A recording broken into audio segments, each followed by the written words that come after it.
Good morning. How are you doing? Thanks for streaming with us. Well, I wish I had good news for you. I wish I could say that the heat wave is coming to an end, but it is not.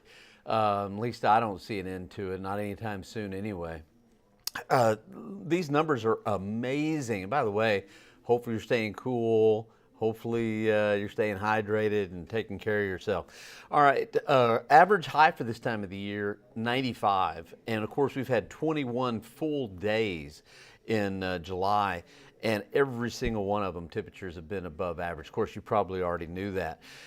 We've hit 5 records. We've tied or surpassed 5 record highs for the month of July. I think for the year that makes 16 or 17 for the year. So where do we go from here for the rest of the month? Well, the soil moistures are very dry, and this pattern has some sort of high either way you look at it, and that's not conducive for rainfall either. So I just don't see the pattern changing very much. So all the way through the 31st, and by the way, on my calendar here, I couldn't figure out how to get 31 in there, but for the rest of the month, I just don't see things changing very much. So we may be knocking on the door of 50 days so far this year that we've hit 100. So far it's 42, but if my forecast verifies, by the time we get to the end of the month, we'll be somewhere around 50, maybe 52. So at 42, that puts us in 3rd place all time as far as having the most 100-degree days.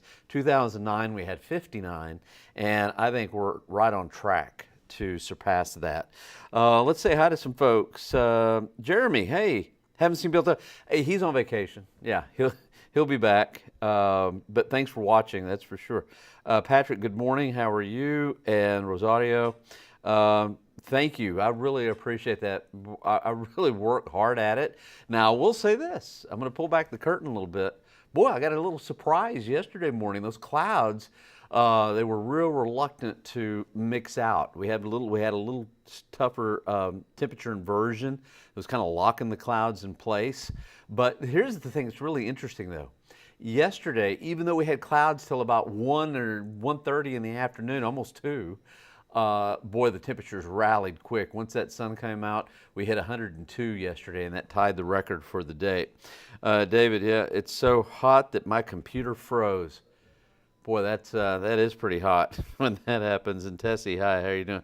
No, the solar flare has nothing to do with it, but I'm glad you brought that up. The Aurora Borealis and also the Southern Lights in the Southern Hemisphere, boy, they have been lighting up lately because of the coronal mass ejection, the CME from the sun. May affect some communications as well. All right, 84 degrees outside right now. Our low this morning was 79, again, way above average. That's been the theme for the last couple of months, temperatures above average. Record high today is 103, set back in 2018. I don't think we're gonna reach that. High today, about 101. We're gonna come close, but we're not gonna break a record. 101, and I think the heat index will be around 102. And by the way, before I go much further, I don't have it graphically for you, but I did a little research, and back in 1955, late 90s, 2011, there was two others in there. Those time periods were very similar to what we're having now. This is, the temperatures are one thing, but talking about just precipitation, the lack of precipitation is because of the prolonged La Nina. Probably not global warming, but prolonged La Ninas. And so I look back in time and I look at those time frames. And one thing that was really interesting is I looked at 5 of them that were fairly similar to what we're going through now. And in every one of them, the pattern would shift from El Nino to more of a neutral phase and maybe even a weak El Nino. So, and the average precipitation came back. It came back to average. So sometimes the following year, like 2023, may be reduced, but definitely by 2024, we'll have 30, 35, 40 inches of rain. At least that's the way it should work. And so I guess what I'm telling you is it's not going to stay like this. It won't stay like this forever, but maybe for the rest of the year, it's going to be awful dry. I don't see a whole lot changing for the next month or two. All right, 84 degrees is the current temperature. We've got 92 at Pleasanton, Floresville 92, Hallettsville, my goodness, already at 94 degrees. Austin's already at 90, and Columbus 91. So really, when you look at it, the grand scheme of things, if you're watching from right here in the city or the hill country, we're getting off kind of easy compared to a lot of folks around. There is some rain up in North Texas, East Texas, but not for us, and I don't think it's going to reach us this far south. It is definitely going to be hot. We're going to see, let's see, right there, yeah. High of around 101, Dallas-Fort Worth 101, St. Louis 100, Phoenix about 112 or so for a high. Places to be, Pacific Coast, or Buffalo, New York. One of those two places. All right, upper level ridge of high pressure going to stay strong. Now, I do see a sign of improvement, even though, now I'm going to let this go, from today. Notice how we're on the east side of the high, and we've got kind of a northerly flow. That's a real sinking motion in the atmosphere, so it's hard to get rainfall that way or to receive rainfall. As we head into next week, though, notice that the high really translates more to the deep south. Now, the Gulf of Mexico is definitely not going to be open for business, but I do think with time, especially into the middle and end of next week, because of the orientation of the high being to the east, what literally happens is when you have the center of high to your east and you're on the western side of the high, because of the Coriolis effect and everything, the parcels of air tend to expand like this. And that's what you want, because you want that warmer air to go into the cooler air, and they tend to expand. Not to say we're going to see a lot of rain, but at least we'll have a chance for maybe an isolated shower. Don't get excited, because it won't be much. And then when you're on the other side, when the high is back around the Four Corners or West Texas like that, boy, the parcels just compress, and you hardly have any clouds that way, and it's really bad. So if you're going to have a strong ridge of high pressure, for us here in South Texas, we do a whole lot better when it's centered over the deep south and not over the Four Corners. All right, high today, let's see, 101 for your high. Tomorrow, about 100.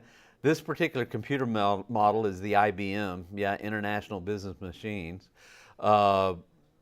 Notice, but it's a pretty good model. And notice the sea breeze. That's what that is right there. You can follow it from the sea right through Wilson County. It's showing an isolated shower for Saturday, rather doubtful, but even if one did pop up, it's not going to amount to much. Total area, maybe 2% of the area. And then see the sea breeze here? Just real inactive as we head into Sunday, and that's indicative of a really strong ridge of high pressure. And you may be asking yourself, where have the tropics been? It's been awful quiet. Well, we're getting to that part of the season where activity really starts to ramp up, and the reason we haven't seen a whole lot in tropical activity, the wind shear, even though it's a La Nina year, has been a little strong through the Caribbean and into the western Atlantic. Also, there has been a lot of Saharan dust.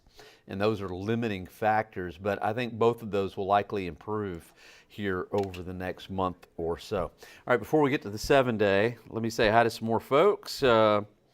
Christine, hi. Tell me August will bring rain. Well, Christine, August usually doesn't, and with this kind of pattern, I don't expect that. But one thing that could change it is if we get some kind of a tropical connection, not necessarily saying a hurricane or a tropical storm, but some kind of a tropical connection that would help, and the whole pattern to change. I don't see that changing a whole lot. But as we head into August and September, because of the tropics, we may have some better chances of seeing some rain, hopefully. Denise, hello. Oh, okay. Hey, Denise and Priscilla, hi, how are you doing? Carissa, hi, how are you? Hopefully you're doing good. 42, yep, over 42 days. It's amazing, right? And Lenore, hi, how are you? And Grant, yeah, oh, the heat wave in Europe. You know that something is wrong when portions of England hit 104 degrees. That's just unbelievable, and all through recorded history, haven't seen those kind of temperatures. And then Germany, France, Spain, Seville, Spain, it keeps hitting 106. So just a real bad heat wave over there. And a lot of those folks in Europe don't have air conditioning. It's tough. Okay, so where do we go from here? Well, I think 101 today, heat 102. 100 degrees on Saturday, heat 102, 101 Sunday, Monday, Tuesday, Wednesday and Thursday, and into also Friday of next week. We may see some isolated to scattered showers popping up. Right now I'm going to give it a 10% chance, nothing to get excited about. Probably won't be a whole lot, but at this point we'll take whatever we can get. All right, well, stay hydrated, stay cool. I've got the noon show coming up, and somebody will be here 4, 5, 6, and 10. I don't think it's Bill. I think he's still on vacation. And I won't be back tomorrow because it's Saturday, but I will be back Monday. All right. Have a great weekend, and thanks for watching Ken's 5. Thanks for streaming with us, and we will see you later. Thanks.